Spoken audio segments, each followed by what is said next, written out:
I've got a tiger by the tail, it's plain to see. I won't be much when you get through with me.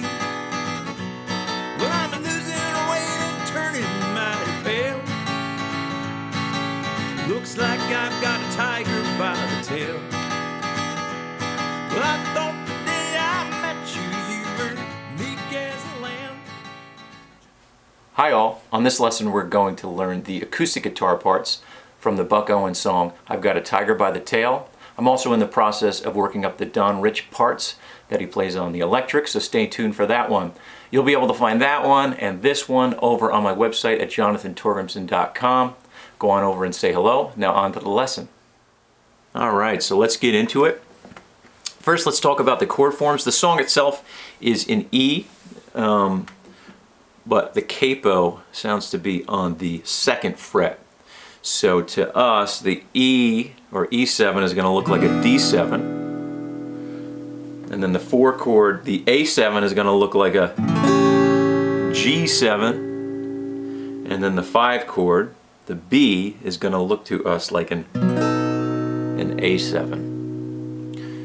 You can find these chord diagrams on the chart that I worked up over on my website. The form itself is pretty much the same with some variations on the way they end it throughout the song.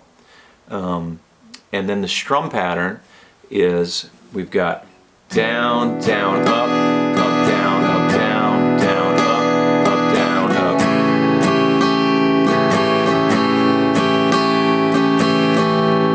Right, and there's some variations on that, but that's essentially the pattern.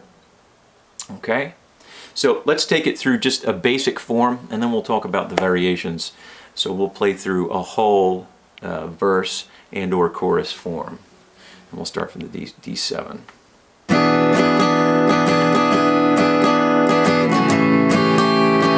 G7, A7,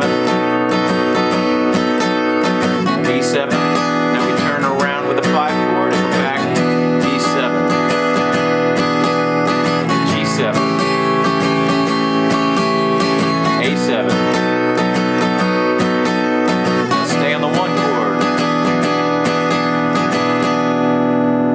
And that's the basic form there. So now there's a couple times where the band comes to a complete stop and then Buck sings I've got a tiger by the tail.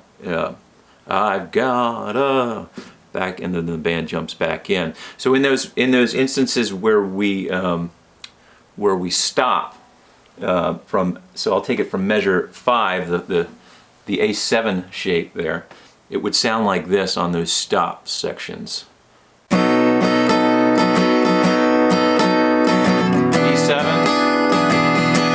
I've got a, and then we're back into it. So I'll do that again. So again, measure 5.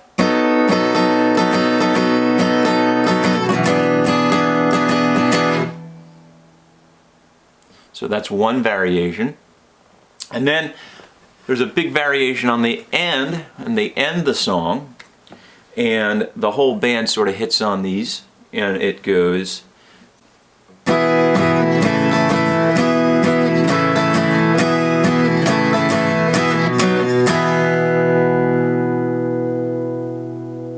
So again, if I take this from measure 5 and then play this, this is how they end the song. Now it sounds to me like they go to just standard triads rather than 7 chords.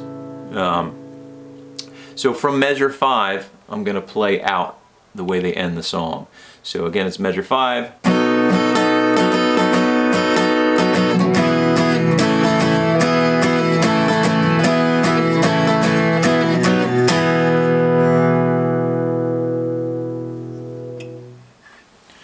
All right, so there you have it.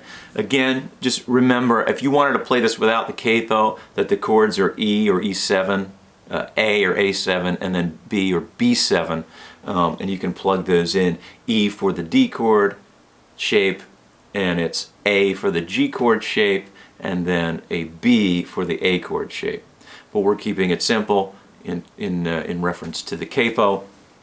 So again, thanks for hanging out. Again, like I mentioned earlier, I'm working up the electric guitar parts, I almost said Buddy Rich, the Don Rich parts, the electric parts, including the solo, will be up soon on my channel, so come check that out.